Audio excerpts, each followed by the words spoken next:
Todos, sejam bem-vindos a mais um ciclo de webinars da Associação Portuguesa de Administradores Hospitalares, desta vez com o apoio da Sanofi.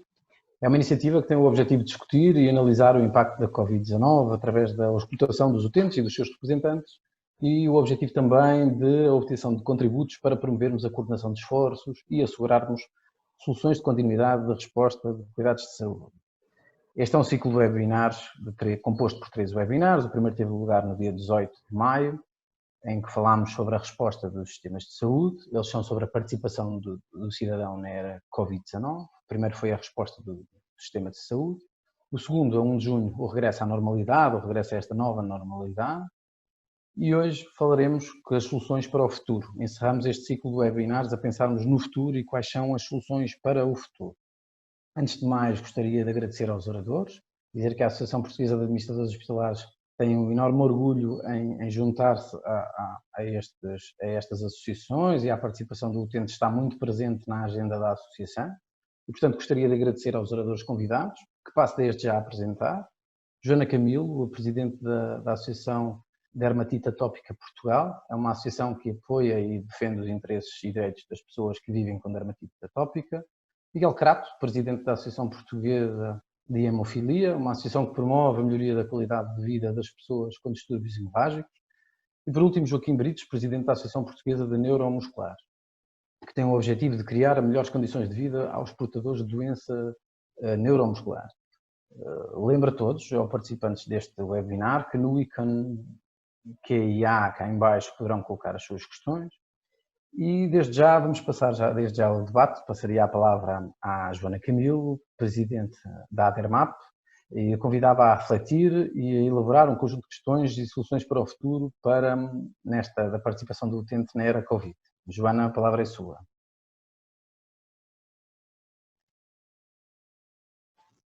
Muito obrigada.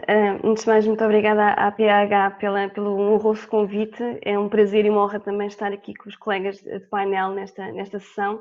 E muito obrigada uma vez mais pela oportunidade e, por outro lado, muitos parabéns por esta iniciativa de auscultação e interação crescente com as associações de representação das pessoas com doença. Efetivamente, portanto, vivemos agora numa era Covid ou pós-Covid e temos continuamos a ter muito a aprender. Portanto, a nível global, não só a sociedade como um todo e o próprio sistema de saúde e todos os profissionais de saúde mostraram a resiliência necessária para conseguirmos lidar da melhor forma com este desafio e muitos dos resultados mostraram que realmente há uma capacidade de adaptação. E houve um conjunto de iniciativas que ajudaram a alcançar os objetivos de minorizar o impacto negativo e todos os impactos que, infelizmente, esta pandemia teve na sociedade portuguesa, mas mostrou também que esta capacidade de resposta pode e deve ser continuada a vários níveis. Portanto, vendo aqui alguns dos exemplos e dos projetos que tiveram início, seria importante que todas essas medidas fossem analisadas, que as decisões tomadas fossem naturalmente monitorizadas e impactadas, porque algumas certamente devem ser continuadas não só no contexto Covid, como no contexto pós-Covid, no sentido de melhoria e aumento nos ganhos em saúde. Vendo o lado, se é possível ver algum lado positivo em toda a fase Covid e pós-Covid, realmente houve algumas iniciativas piloto, algumas das quais já tinham até lugar antes da pandemia, que devem ser continuadas ou podem ser continuadas com os devidos ajustes, naturalmente, e aqui falo, por exemplo, da teleconsulta. Portanto, uma das dimensões dos instrumentos que estiveram a cuidar das unidades de saúde foram as teleconsultas, que permitiram que houvesse uma menor descompensação pelo facto de haver necessidade de priorizar o tratamento das pessoas e o controle da infecção na população portuguesa, e temos resultados de projetos de pilotos a nível, nomeadamente, não só deste, mas a nível das iniciativas de pilotos dos serviços partilhados do Ministério da Saúde, o RSE Life, que em vários hospitais mostrou que mesmo consultas de especialidade que poderiam carecer sempre de uma presença física, poderiam ser realizadas à distância. E, portanto, estamos numa era digital e há todo um conjunto de instrumentos que já vinham a ser naturalmente, não foi, a teleconsulta não é de agora, já é implementada, mas é aqui uma oportunidade para aproximar, dentro do que o digital pode aproximar, a relação médico-doente e permitir que as pessoas se continuem a sentir acompanhadas, sendo que foi necessário, porventura, adiar as consultas ou mesmo cancelar. Não podemos, naturalmente, negligenciar o facto de muitas consultas terem sido desmarcadas, algumas reagendadas, outras ainda não foram agendadas. Claro que houve um conjunto de cirurgias, de cuidados não programados que ficaram suspensos e que têm que ser compensados, portanto temos que nesta fase compensar ou minimizar o descompensamento, mas há realmente, podemos ver aqui algumas soluções que já foram implementadas pré-Covid, durante a pandemia e que podem ser aproveitadas. Outro exemplo é que certamente isto já foi tocado também foi tocado nos 2 webinars desta iniciativa, foi a questão do acesso de proximidade à medicação, portanto evitar as deslocações necessárias, mas devem ser minimizadas no contexto de Covid. A ADERMAP, a Associação de Dermatite Atópica Portugal, que represento, foi uma das várias associações que aderiu. De realçar também que a Operação Luz Verde permitiu acesso de proximidade, mas também outros hospitais, e temos vários associados que conseguiram ter também o acesso à medicação de dispensa exclusiva hospitalar através dos sistemas que foram montados, mas era importante em todas estas iniciativas realmente analisar o que foi feito, analisar o impacto e como é que podemos maximizar esse impacto benéfico de forma a conseguirmos servir da melhor forma as necessidades das pessoas, dos cidadãos com doença e também não só numa lógica de gestão da doença e tratamento da doença, mas também promoção da saúde. E quando falo aqui na promoção da saúde, é a promoção da saúde naturalmente física, mas também psicológica e mental. E o bem-estar também é extremamente importante. Portanto, são duas das iniciativas que, tendo a concordância dos utentes, das pessoas com doença ou dos seus cuidadores, porque um número considerável de medicamentos de dispensa hospitalar não são levantados pelos próprios por inúmeros motivos, mas são levantados pelos cuidadores e, portanto, há aqui todo um impacto que merece ser analisado de forma a ser consolidado para o futuro. Para além naturalmente destas iniciativas, há que realizar esta transição para esta nova era, realizar no sentido em que é necessário retomar ou recuperar o tempo perdido no sentido de todos daqueles cuidados médicos que foram adiados ou que foram suspensos e garantindo a segurança e a proteção e, sobretudo, e como já foi aqui referido e gostava de subscrever e de reiterar, a questão da comunicação. E aqui a comunicação, a passagem de uma mensagem clara e uma comunicação bionífica. Portanto, é não só assegurar uma comunicação clara e transparente com os utentes, de forma a que eles se sintam seguros para retomar e voltar às consultas presenciais quando isso for possível, mas também assegurar que essa mensagem é bem recebida. É bem recebida e recebida como deve ser percepcionada. Gostaria também daqui de levantar ou reforçar também aqui o papel da autogestão, a participação da pessoa na gestão da doença, da sua doença ou das suas doenças. Muitas doenças crónicas como a dermatite atópica são acompanhadas por várias comorbilidades e, portanto, quando nós temos uma doença, temos que gerir esta doença, a doença-mãe, mas também todas as outras, e lidar e ser acompanhados por vários médicos de diferentes especialidades. E há aqui realmente talvez um potencial humano que não está aqui a ser capitalizado, no sentido em que naturalmente, e temos neste momento recursos profissionais de saúde que estão numa fase, muitos deles podem estar numa fase de burnout ou iniciar uma fase de burnout e há aqui uma limitação de recursos e há aqui um potencial humano que poderia ser explorado no melhor sentido da palavra, no sentido de aumentar os ganhos em saúde e aumentar os resultados na própria pessoa e na família e nos cuidadores que a rodeiam, que é o recurso do doente, da pessoa com doença. Portanto, nós somos, cada um de nós, ao fim e ao cabo, é um registro de saúde vivo. Todos nós lidamos com as várias doenças que temos, nós fazemos diferentes exames em diferentes especialidades, somos acompanhados por várias especialidades e talvez haja ainda algo a fazer no sentido da capacitação para que possamos contribuir de forma ativa na gestão da nossa doença. Muitos de nós têm essa vontade, as associações doentes também como a nossa trabalham na capacitação das pessoas com doença e dos seus cuidadores de forma a que possamos ser mais efetivos e que os resultados todos os processos clínicos que são geridos pelos clínicos tenham o máximo de impacto, mas era importante realmente que nesta equação e que este recurso natural, e muitas vezes ouvimos falar na questão, ou torna a ser recorrente o conceito de economia circular.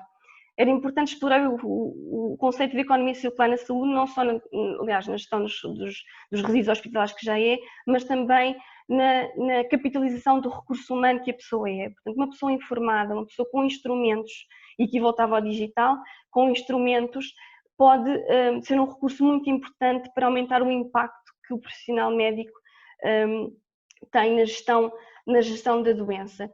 E, portanto, temos um conjunto de plataformas digitais que estão ao dispor dos profissionais de saúde, ao dispor do doente. É importante que elas sejam user-friendly, que não atropelem o processo, mas sim contribuam para um maior sucesso da prática clínica. Mas era importante, algo que seria importante cada vez mais, trabalhar a relação do médico-doente, de pessoa com doença, no sentido de que a sua intervenção, a sua participação seja uma participação ativa. Portanto, nós falamos da medicina de precisão, da medicina personalizada, e há um conceito dos 4 P's, que é uma medicina, que é importante que haja uma medicina preditiva, preventiva, personalizada e também participada. E aqui é muito importante que o participada tenha não só a pessoa no centro do sistema, mas como seja também considerado um parceiro ativo que pode contribuir para uma melhor saúde e um melhor bem-estar do próprio e do seu cuidado, de quem está ao seu cuidado. Muito obrigado, Joana. De facto, aqui frisar a importância da era digital, da telemedicina, a dispensa de medicação ao domicílio, a comunicação segura para o utente e a assegurar que a mensagem seja passada ao utente. De facto, também uma tónica na autogestão, e começou muito bem o seu discurso a dizer-nos que tínhamos muito a aprender e tínhamos demonstrado aqui uma resiliência necessária. Acho que estão lançados aqui os modos para passarmos a palavra ao Miguel Crato. Miguel, tem a palavra. Ora, então, muito boa tarde a todos. As primeiras palavras são de agradecimento para a Associação Portuguesa de Administradores Hospitalares pelo gentil convite que fez à APH para estar presente neste debate. Eu começava por praticamente subscrever tudo o que a Joana Camilo disse.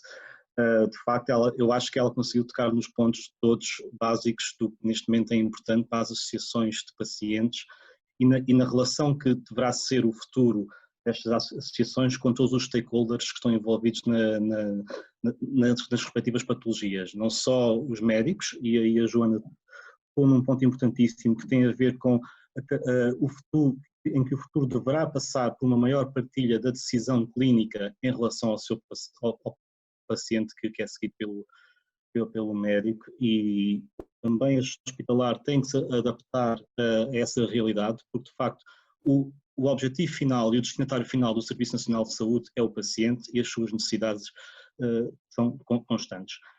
Daí devemos pelo menos passar um bocadinho da ideia e da filosofia que muitas vezes não tem acontecido na prática, que é o doente ser de facto o centro do Serviço Nacional de Saúde, e isso tem que passar pela partilha da sua autonomia, tem que passar pela sua capacitação, especialmente a nível científico e clínico, do que é a sua patologia, para estar apto a ser um elemento forte na discussão sobre a sua patologia. E acima de tudo temos as associações de pacientes que visem não só fomentar essa autonomia no paciente e que não sejam apenas meros reservatórios de queixas de pacientes, que é isso que acontece muito hoje em dia, e passem, além do poder reivindicativo, para um poder efetivo de colaboração e um poder alterar alguma coisa. E aí eu acho que o futuro passaria muito por facto de criar comissões nacionais dentro do âmbito das autoridades da saúde para cada patologia específica, especialmente para as patologias crónicas. Já existe para algumas patologias, para a hemofilia existe de facto uma Comissão Nacional de Hemofilia, e eu acho que o futuro para a hemofilia já chegou através dessa Comissão Nacional, e deveria também chegar para as outras patologias, especialmente as patologias crónicas. Se nós tivermos numa mesma comissão um representante dos pacientes, dos médicos, dos enfermeiros, da ACSS, da DGS, do Infarmed, com certeza que conseguiremos ter uma perspectiva muito global sobre como deverá ser a gestão dessa patologia em Portugal e as soluções que deverão ser adaptadas para haver uma melhor gestão da mesma. Depois, referir também que o Covid vem-nos trazer alguns ensinamentos, vem-nos mostrar a nós, as sessões de pacientes, que há aqui uma urgência em responder a novos desafios, e os novos desafios prendem-se na relação muitas vezes entre a associação de pacientes e o paciente individual. O que é que o paciente espera de nós enquanto associação de pacientes? E o que é que ele espera de nós? Espera que nós sejamos apenas uma caixa de ressonância das suas queixas? Ou espera de nós que nós sejamos entidades capacitadoras para, como disse muito bem a Joana, promovermos a autonomia do paciente e libertarmos assim, o paciente também um bocadinho da tutela das sessões de paciente? Eu acho que claramente as sessões de pacientes têm que mudar aqui um bocadinho a sua filosofia da maneira como encaram todo o ambiente dela própria. E isso passa, obviamente, por alterar um bocadinho o que deve ser a sua relação com o paciente. E isso é o futuro. Mas não só com o paciente, também com o médico, também com a tutela, também com a indústria farmacêutica, também com toda a gente que está envolvida em cada comunidade, cada patologia crónica. Isso passa por diálogos em conjunto. Isto passa por quê? Por fazerem eventos em conjunto, por partilharem decisões, por partilharem conceitos técnico-científicos. E isto é o futuro, é o que já acontece muito na Europa e que em Portugal ainda não existe. E se pensarmos que Portugal, por exemplo, é um dos países mais fracos na Europa em termos de ensaios clínicos, está aqui um papel, uma opção terapêutica muito importante para o futuro em que sessões de pacientes têm que trabalhar. E o Covid, o que nos trouxe foi o ensinamento que mesmo associações entre si se conseguem unir, e como foi o caso da disponibilização de medicamentos em proximidade e com um maior espaço temporal de permanência dos medicamentos em casa das pessoas, houve muitas associações que se uniram, que apresentaram soluções em conjunto. Por exemplo, estou a pensar nas associações que estão incluídas no projeto incluído do Infarmed, tiveram presentes em reuniões com esse organismo da saúde e criaram recomendações que depois foram plasmadas em documentos que saíram enquanto recomendação formal do Infarmed. Portanto, o papel dos pacientes e das associações de pacientes tem que ser um papel mais ativo e, acima de tudo, um papel autocapacitador e capacitador dos seus próprios pacientes, ou seja, da sua matéria-prima. E, acima de tudo, tem que se mostrar às autoridades de saúde que as associações de pacientes são compostas de pessoas que dominam a matéria científica. Eu acho que o futuro passa muito por ultrapassar este estigma que há muitas vezes em relação aos pacientes, que os pacientes não têm de saber tudo sobre a sua patologia e que há matérias que são inacessíveis para os pacientes. Isso não é verdade. Basta imaginar que, por exemplo, a Associação Portuguesa de Hemofilia tem um conceito técnico-consultivo em que engloba médicos. Portanto, está habilitado a dar pareceres técnico-científicos através não só da promoção científica dos seus próprios membros e portadores dessa patologia, mas também através do suporte de um conceito técnico-consultivo. Portanto, é a altura de equipararmos, dos pacientes serem um bocadinho alcandurados por uma posição um bocadinho mais superior, mas não é superior, é interior em relação ao sistema de saúde, e com certeza que os outcomes dos pacientes são neste momento a melhor maneira de quem decide, de quem compra medicamentos, de quem toma decisões, averiguar o que é que de facto estes pacientes precisam, e é isto que nós temos que fazer mais para o Sistema Nacional de Saúde. Muito obrigado, Miguel. De facto, foi aqui um excelente contributo, a criação de comissões de utentes dentro das autoridades de saúde, a representação dos pacientes e a gestão da patologia será mais eficaz, certamente. A urgência em responder às expectativas dos utentes, muitas vezes as expectativas estão um bocado desfasadas do trabalho das associações e da participação do utente. E, de facto, aqui uma tónica que o Miguel lançou, um diálogo conjunto, a partilha de conhecimento entre diversos atores, entre a indústria farmacêutica, entre os hospitais, entre os doentes, entre os atores de saúde. Parece-me que estão aqui lançadas já grandes questões para termos aqui um debate denso e construtivo. Passaria ao próximo orador, Joaquim Brites, dar-lhe a palavra para continuar aqui com o nosso debate. Seja bem-vindo, Joaquim. Pois, boa tarde a todos, boa tarde aos meus colegas de painel, boa tarde também a quem está connosco. Um agradecimento para começar também à Associação Portuguesa de Administradores Hospitalares pelo convite que fez à APN para que aqui também pudesse dar o seu contributo, e cá está eu para tentar essa missão um pouco difícil, ser o último do último debate, para falar de coisas sobre o futuro que ainda ninguém viu, e portanto estamos aqui a falar um bocadinho de futurologia, esperando que a nossa intervenção seja também no futuro importante e seja hoje o princípio daquilo que nós vamos assistir num futuro muito próximo. Eu, na minha intervenção, gostaria de falar em três áreas que são importantes para que nós possamos todos debater o futuro. A primeira área sobre as questões relacionadas diretamente com a saúde, a segunda uma área mais especificamente ligada à área da economia e depois também algumas palavras sobre o setor social. Relativamente à saúde, eu acho que todos nós precisamos muito de reaprender com aquilo que passámos nos últimos 3 meses, que foi, no fundo, tudo aquilo que muita gente já vinha reclamando nos últimos 30 anos. Ou seja, todos nós sabíamos que nos últimos anos era importante mudar de atitude, porque um dia estas coisas haviam de acontecer e havia de chegar a necessidade de mudarmos. E os últimos 3 meses foram um grande desafio para que nós todos pudéssemos provar que somos capazes de mudar rapidamente e somos capazes de nos acomodar a coisas que até aqui não imaginaríamos sequer que o éramos. E, portanto, ficou demonstrado que o Serviço Nacional de Saúde é, de facto, imprescindível para o tratamento dos doentes em Portugal.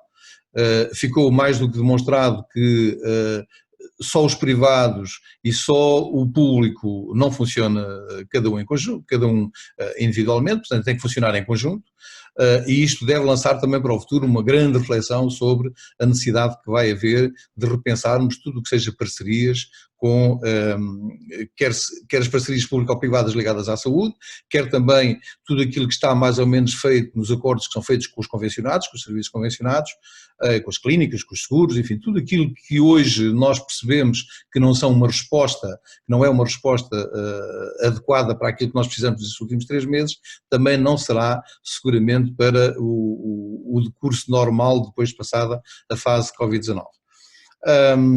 Outra das questões que é importante realçar no setor da saúde é a importância do profissionalismo e da formação de novos profissionais no setor da saúde. Percebemos todos nós vimos manifestações de agrado com os profissionais de saúde da primeira linha, os médicos, os enfermeiros, os tarefeiros, todos aqueles que estavam dentro dos hospitais, e portanto nós aqui vamos ter quase que obrigatoriamente de nos cingirmos não só ao convívio com estes profissionais que já existem, mas também à criação de novas profissões que sejam consideradas como técnicos de saúde ou equiparados, que são fundamentais para aquilo que nós assistimos hoje, por exemplo, nos lares, em que não temos assistentes de geriatria que sejam considerados profissionais de saúde, não temos assistentes pessoais que sejam considerados, por causa daquela assistência das pessoas mais dependentes, não temos cuidadores que sejam suficientemente formados para poder olhar para as pessoas no seu meio habitacional e, portanto, é preciso também pensarmos no futuro que todas estas coisas possam acontecer. E, portanto, profissionalizar mais gente, dar mais capacitação e olhar para isto como sendo uma necessidade não só dos profissionais, não só do sistema, não só das unidades hospitalares, mas sobretudo daqueles que precisam desses cuidados e que são os clientes do Serviço Nacional de Saúde e esses são os doentes. Por outro lado, também é preciso, e já aqui foi dito, o Miguel já referiu isso, e penso que a Joana também, a questão dos doentes crónicos. Nós temos que olhar para as doenças crónicas no futuro como sendo um problema com o qual nós temos que conviver e não podemos continuar a fazer de conta que eles não existem.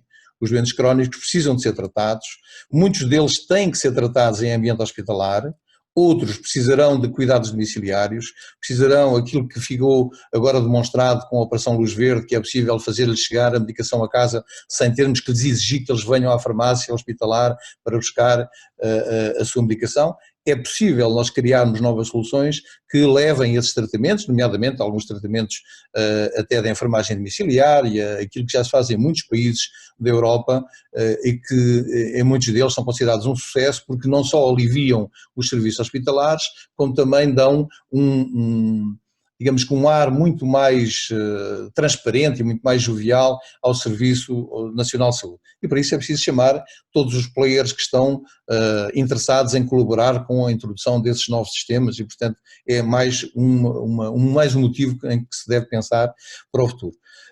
Por outro lado, não se deve desperdiçar tudo aquilo que foi conquistado na era atual.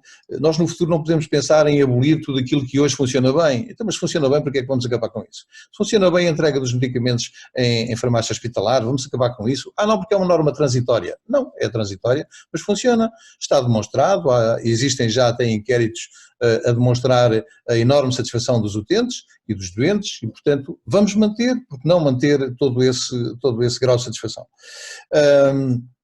Depois, passando um bocadinho para a área económica relativamente à saúde, eu acho que é preciso pensar também um bocadinho em modelos de financiamento que sejam um bocadinho mais orientados para o cliente. Não temos que criar modelos de financiamento das unidades hospitalares apenas baseadas naquilo que está convencionado, naquilo que são as grandes convenções.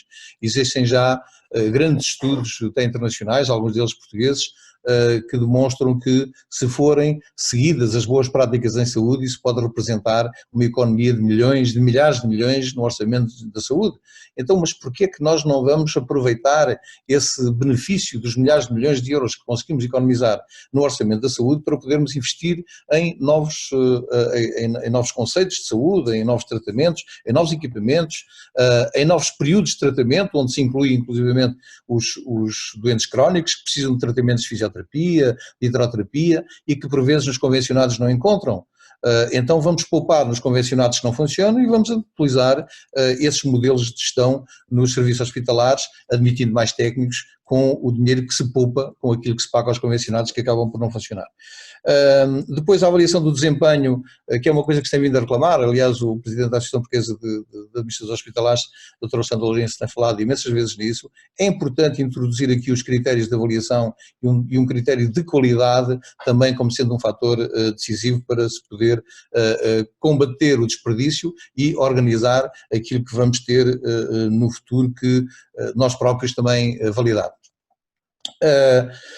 Depois também a parte do investimento na economia, eu ouvi esta semana um comentário do Dr. Miguel Guimarães, bastonário da Ordem dos Médicos, referindo o investimento que é necessário fazer nas empresas e toda a injeção de capital que é necessária das empresas, comparativamente com a injeção de capital que é necessário fazer no Serviço Nacional de Saúde. Não faz sentido nós investirmos numa companhia que nos faz muita falta, 1.200 milhões de euros, sem pensarmos também no dinheiro que faz falta investir no Serviço Nacional de Saúde para melhorar a sua capacidade e a sua capacidade de gestão também. Portanto, temos que criar aqui no futuro um equilíbrio de gestão e de toda esta economia ligada à área da saúde, que tem que passar, obviamente, por todos os que estão envolvidos nela, nomeadamente os players, as associações de doentes, todos aqueles que já foram aqui referidos como sendo todos os stakeholders ligados a todo este movimento. Por fim, a questão do setor social, falamos hoje e com muita frequência no setor social como sendo o setor da economia social, o terceiro setor. Bom, eu nunca vi em lado nenhum, pelo menos nos últimos anos, nunca vi nenhuma avaliação do que é que de facto representa o setor social para o Estado português. Não sei o que é que isso representa em termos de saúde, sei apenas que, de que conheço no terreno, as instituições ligadas ao setor social, as associações de doentes e muitas outras instituições que representam o Estado na sua atribuição de estar mais próximo do utente, entenda-se do paciente, do doente, da pessoa com deficiência, da pessoa menos capacitada, podemos lhe chamar aqui o que quisermos, mas essas pessoas e essas instituições não são reconhecidas. Não há uma verdadeira valorização do seu trabalho no terreno e elas substituem-se imenso ao Estado. E, portanto, é necessário fazer com que toda a gente consiga perceber que essas instituições são importantes, que existem e que têm o seu papel e que esse papel é importantíssimo no tal terceiro setor. Uma das coisas que eu também gostaria de deixar aqui como comentário é que há um excesso de instituições particulares de solidariedade social em Portugal, muitas delas sem que se saiba exatamente qual é o seu papel.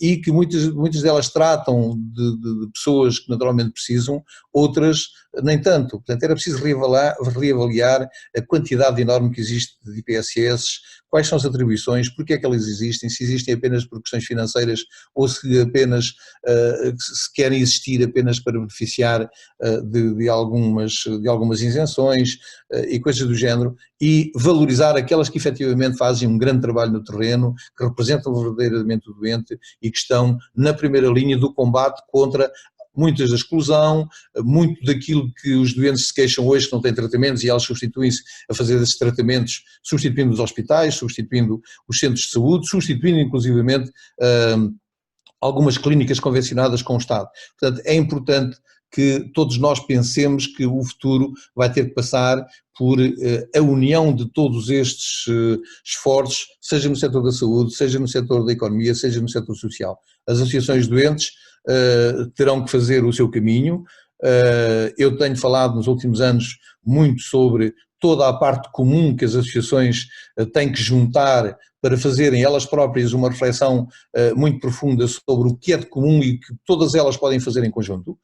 Não há necessidade de que 5 associações possam representar a mesma doença, porque se o mesmo setor da doença pode ser representado por uma só, porque existirem 5, então juntamos essas 5, esse esforço das 5 como sendo uma união de trabalho no terreno que é muito necessária e será com certeza um grande avanço para o futuro.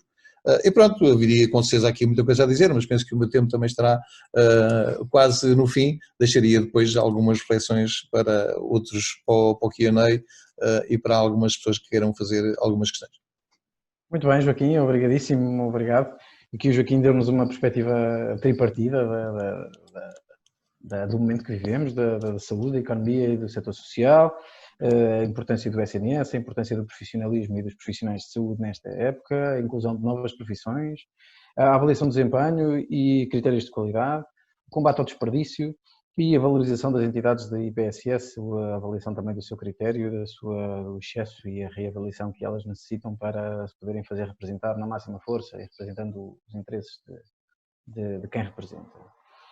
Passaríamos agora a uma fase de perguntas e respostas. Lembro aos nossos participantes que está aberto o momento de perguntas e respostas. No ecrã estará aberto este Q&A, que é o sítio indicado para se colocarem essas questões. Eu depois farei uma gestão e vou dirigindo algumas questões aos oradores. Tenho também uma ou duas questões que gostaria de lançar para o debate.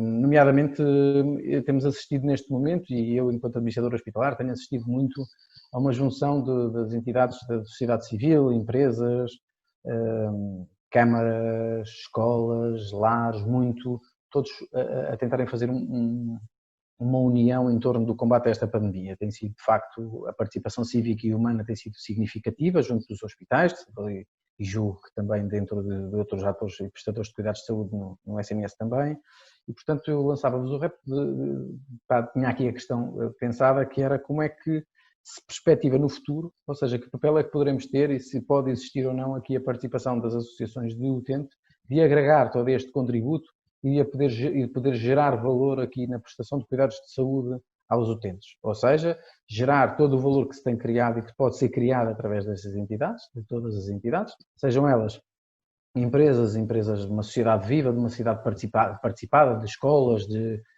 autoridades locais, autoridades centrais, etc. E as poder juntar, ou seja, se nós aqui temos aqui força e galvanizamos agora este momento para termos mais força para esse impacto. Lançava aqui ao Miguel Crato este desafio.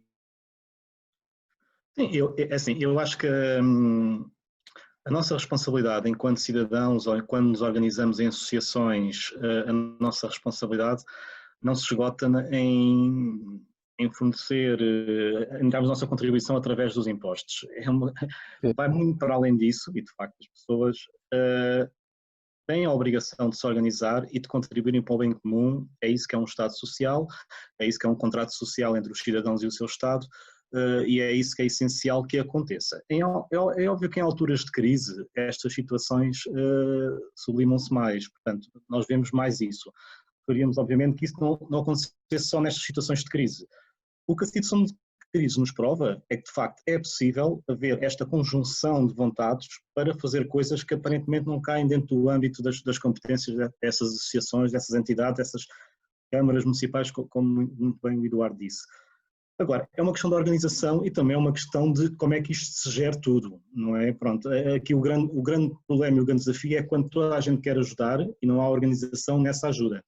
E isso às vezes pode ser um obstáculo e pode ser pior para lidar da situação de crise, toda a gente querer ajudar. Portanto, o que acima de tudo convém é que toda a parte do Estado ou das autoridades da saúde haja mecanismos de gestão e mecanismos preparados para regimentarem todas estas vontades e onde caibam todos estes atores sociais, digamos assim, e que todos eles possam dar os seus contributos. Eu acho que no fundo é um bocado o que os serviços de proteção civil fazem, aglomeram vontades em situação de crise, um bocadinho daqui, um bocadinho dali, e gerem, e são eles os pontos de contacto, os pontos de gestão da situação.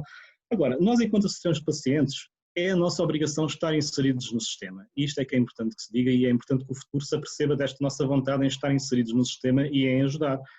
E, novamente, voltamos aqui à conversa das patologias crónicas, porque são muito importantes e acho que são uma base muito essencial e um ponto de crise no Sistema Nacional de Saúde, tem que ser gerido de forma um bocadinho mais complexa e optimizar um bocadinho os recursos que nós temos ao nosso dispor. E as associações de pacientes são fornecedores de recursos para o Estado.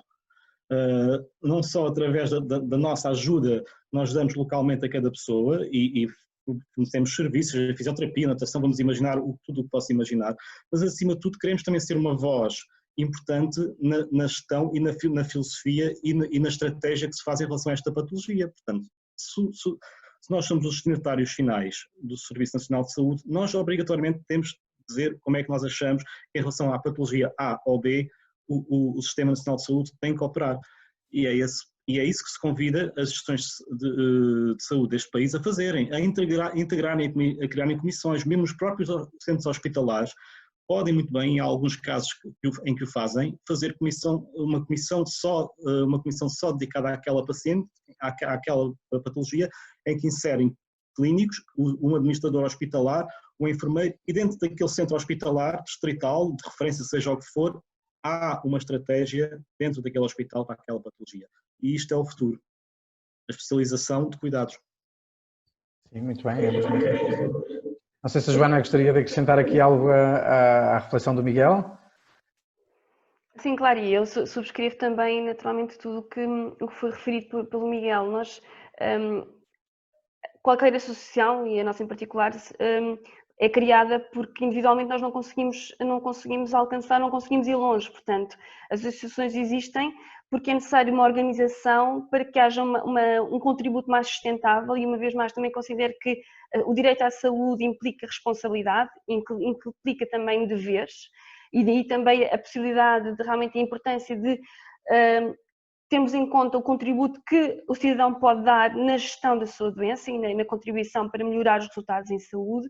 E, sem dúvida, há desafios, como em tudo, em investigação, a todos os níveis, desafios societais só conseguem, em particular os desafios de saúde, só consegue ser respondido se houver uma congregação de esforços, porque a saúde tem impacto no próprio, tem impacto no sistema, tem impacto na sociedade, tem impacto a nível económico, caso estejamos a falar de pessoas em vida ativa que contribuem e trabalham, tem impacto no futuro, no sentido em que a doença crónica e patologias crónicas têm impacto no rendimento escolar também e na saúde e bem-estar da pessoa e da família, e, portanto, acho que realmente tem que passar muito sempre pela colaboração entre as pessoas que sofrem de uma patologia no seio de uma organização, entre as associações que têm a mesma missão, ainda que direcionadas para diferentes patologias, mas que têm interesses e têm necessidades comuns e que há recursos que podem ser partilhados, e sem dúvida que é importante fazermos a translação daquilo que se fala já há muito tempo, que é a pessoa com doença no centro do sistema, para a pessoa efetivamente com um contributo ativo no sistema. Isso pode ser dado a vários níveis, a participação em diferentes níveis e uma vez mais também a questão da multidisciplinaridade. Portanto, cada doença crónica vem acompanhada muitas vezes de várias comorbilidades e envolve um conjunto diferente de especialistas. E é importante que hajam equipas multidisciplinares que possam ajudar a acompanhar o doente, a cogerirem a sua doença em conjunto com o doente, de forma a que os resultados sejam os maiores e os melhores possíveis. Quando fazemos o desenvolvimento de um serviço ou desenvolvimento de um produto que não seja na área da saúde, temos sempre em conta os utilizadores finais. Quando estamos a falar de serviços de saúde, os utilizadores são os utentes e, portanto, o outcome só poderá ser melhor se efetivamente trabalharmos em conjunto. Muito bem, Joaquim, não sei se quer também dar aqui o seu contributo. Lembrou que tem o microfone desligado. Ok. Acrescentaria só mais 2 observações rápidas, e concordando com tudo aquilo que disse a Joana e o Miguel, eu gostaria de acrescentar só que lá fora muitos dos serviços que prestam são sempre prestados com base também nas opiniões das associações de doentes, que estão quase sempre presentes. Em Portugal, os últimos anos tem sido também feito com o percurso de capacitação das associações.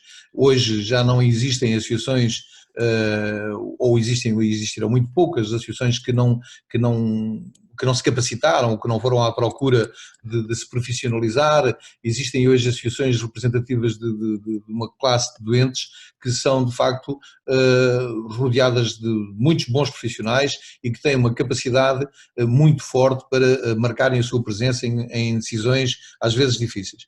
E, portanto, toda esta capacitação vai ter que nos conduzir, no futuro, a um lugar de quase urgente necessidade de presença, porque sem a voz do doente ninguém pode ouvi-lo. Portanto, ele tem que ser a voz, e as associações serão, nesse caso, a voz que representam a voz do doente, para que elas se façam ouvir junto das entidades decisoras.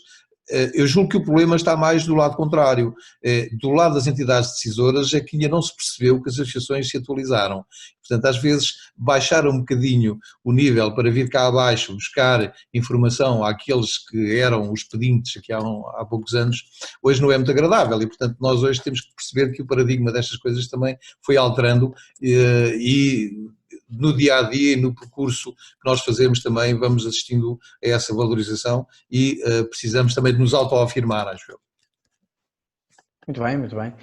Nós ouvimos aqui falámos um bocadinho sobre os vários tópicos que fomos falando. Estamos aqui também à espera que os nossos participantes façam as suas questões. Lanço aqui o desafio que nós temos para quem nos está a seguir, via Facebook ou até mesmo pela via Zoom. Nós temos aqui uma questão que gostaríamos de lançar à vossa participação e a questão se passa para responder a esta questão basta através de um telemóvel, de um tablet ou de um computador aceder a www.menti.com, usar o código que está no ecrã 11 67 64 e a pergunta que nós escolhemos para a participação dos nossos participantes, passa a redundância, é, em sua opinião, que áreas de participação do cidadão devem ser priorizadas nas instituições de saúde? Opção 1, garantir a existência de conselhos consultivos, a integração de representantes dos utentes nas equipas de saúde, promover a co-criação de soluções e novos produtos, promover a adoção da prática de decisão partilhada, promover a figura do provedor do utente. Esta é a questão que relembro que os participantes podem responder. Gostaríamos depois, no final deste webinar, mostrar as respostas, que esta questão deverá ser respondida e deverão escolher 3 opções. E, portanto, já vemos aqui alguma participação, já existe uma participação visível aqui no nosso ecrã e gostaríamos de ver esta dinâmica aumentar e será seguramente um contributo para o nosso debate. Entretanto, não temos mais questões em linha, mas eu à medida que vamos deixando aqui o Menti no nosso ecrã, vamos continuando aqui com o nosso debate. Falámos de vários temas, foram elencados vários temas, desde a promoção de saúde, a comunicação segura, as decisões que são tomadas, o papel das associações e da forma como elas são vistas, a expectativa dos pacientes face às entidades e face às associações de utentes, a gestão das patologias, partilha de conhecimento, e eu lançava aqui, talvez ao Joaquim, a questão, o Joaquim fez-nos uma apresentação aqui muito tripartida entre a economia, a saúde e a social, e eu gostaria aqui de lançar um desafio, que era, nós vimos agora durante este período que as dependências, os graus de dependência dos utentes e dos cidadãos, nomeadamente dependências físicas e financeiras, saltaram à vista no combate aqui à epidemia. Foi visível que havia várias pessoas que estavam um bocadinho mais frágeis à pandemia, portanto, estavam mais vulneráveis ao vírus por causa das suas dependências e, portanto, e até muito da cronicidade da sua doença. E, portanto, o que perguntava era que lição é que nós levamos para o futuro das dependências que foram visíveis e da forma, até do envelhecimento e das pessoas com mais idade, que nós vimos que estavam um bocadinho, às vezes, nos parecia pelas notícias que íamos lendo, que estavam desprotegidas. Que lição é que nós levamos para o futuro para podermos melhorar e que papel é que podemos ter aqui, e acredito que a sua resposta seja de um papel conjunto, um papel de todos, para o futuro, para melhorarmos a resposta da doença centrada no grau da dependência das pessoas. O que lhe posso dizer sobre isso é falar um bocadinho da experiência própria em termos de instituição. Nós, ao longo deste tempo, temos continuado a prestar serviço ininterruptamente às pessoas que estão dependentes e que têm uma retaguarda familiar menos ativa ou que não têm nenhuma retaguarda familiar, também há pessoas dessas, e mantivemos o nosso serviço de assistência pessoal integrado no projeto do Movimento de Apoio à Vida Independente em todos os beneficiários. Demos a possibilidade de que alguns que não se sentissem muito confortáveis pudessem suspender. Tivemos apenas um em 48 ou 49 que suspendeu e que já, entretanto, vai retomar os serviços. E durante este período foi necessário fazer um esforço enorme para que as pessoas sentissem a confiança. Ou seja, o nosso trabalho é um trabalho de muita proximidade, não é possível nós tratarmos de alguém dependente sem mantendo a distância social. Nós temos que agarrar na pessoa, temos que fazer o transporte, temos que lhe dar banho, temos que manter um contacto pessoal muito próximo. E isto não é muito bem visto do ponto de vista, neste momento, das regras da DGS. No entanto, é importante que seja mantido, porque senão essas pessoas, ao longo de 3 meses, não teriam tomado banho, por exemplo. É preciso garantir que esse tipo de assistência e esse tipo de serviço continue de pé. E, portanto, eu acredito que a maior capacitação das associações e dos seus profissionais irá trazer no futuro também uma aprendizagem para os decisores, como eu disse há pouco, de modo que eles próprios tenham na sua rede uma confiança maior para que em processos como este, de pandemia ou outros que sejam tão graves, porque uma pandemia é uma situação grave, mas existem outras situações em que essas pessoas estão dependentes e que também não conseguem fazer nada, portanto falamos numa situação de pandemia, mas também pode existir em outros momentos.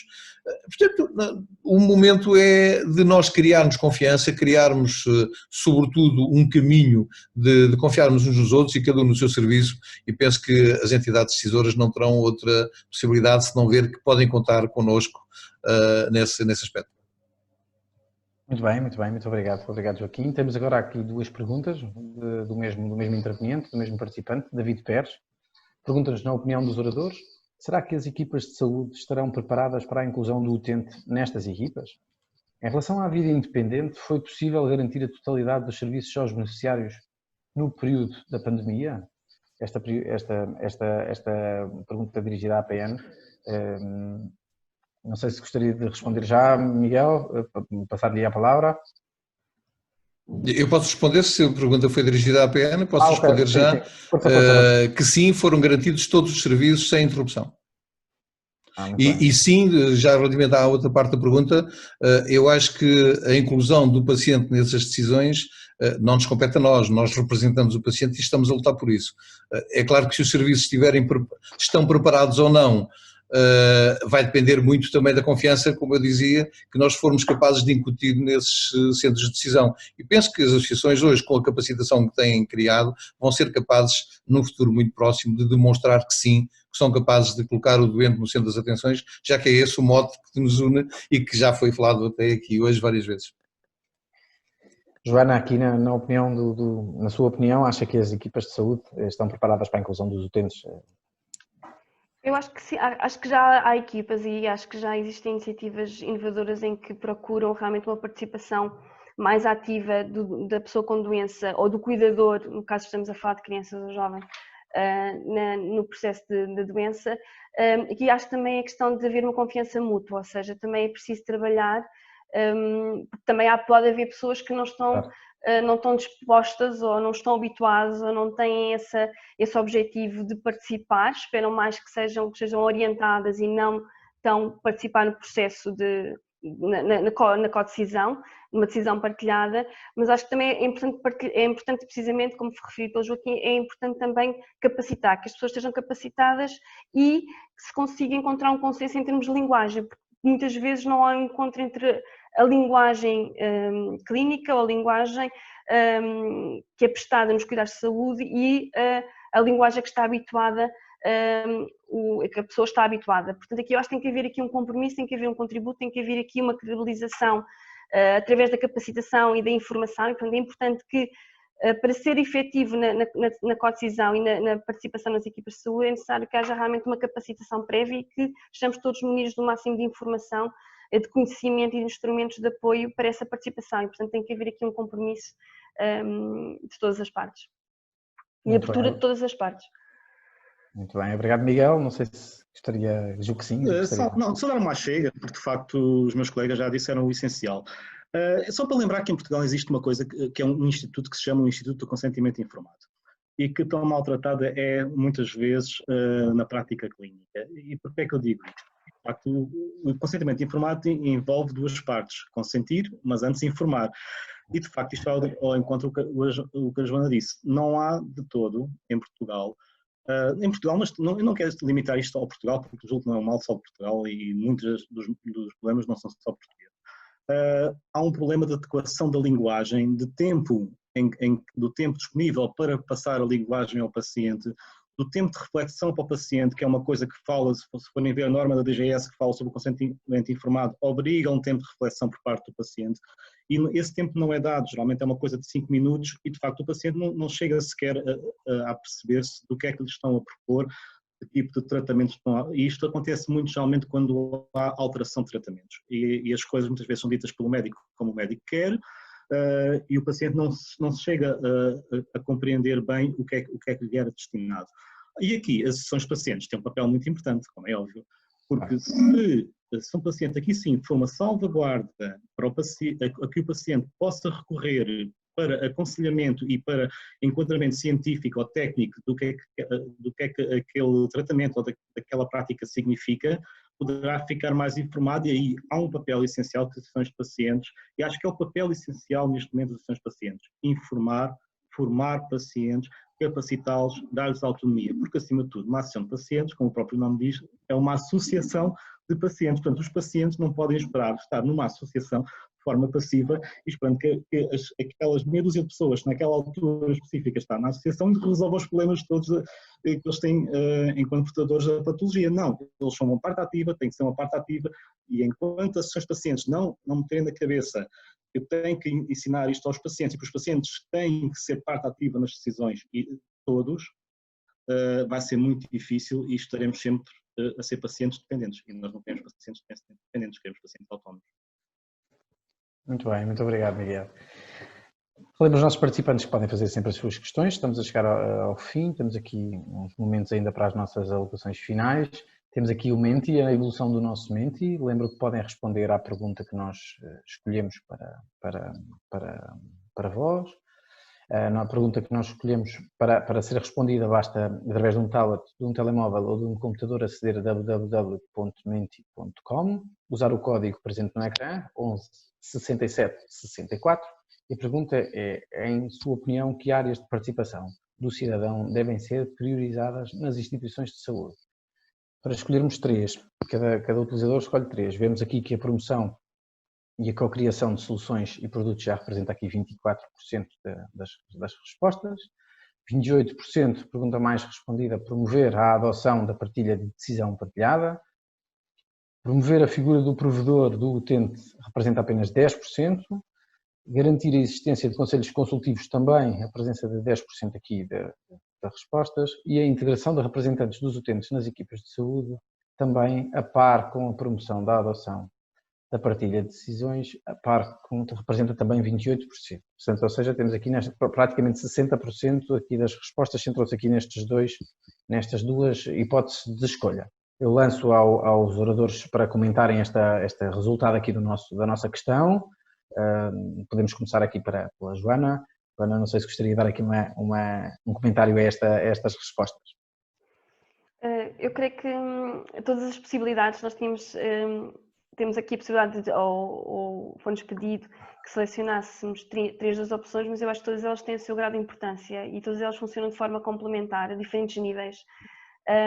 Eu acho que sem dúvida para que consigamos aproveitar o recurso que cada um de nós é na promoção da nossa saúde e na gestão da nossa doença, é importante que haja uma participação ativa na prática de decisão partilhada, que haja realmente aqui uma partilha de informação, que haja também tempo, porque nem sempre, por força das circunstâncias e das infraestruturas humanas, de serviços e outras, os profissionais não têm o tempo que gostariam de ter para dedicar aos seus doentes e, portanto, aqui há uma limitação que naturalmente tem impacto na consulta, mas eu diria realmente que a adoção da prática de decisão partilhada é extremamente importante, mas também numa estratégia também se calhar mais top-down, que garantir que que há uma representação das pessoas com doença nos conselhos consultivos e nas equipas de saúde, depois naturalmente vai ter um impacto positivo e vai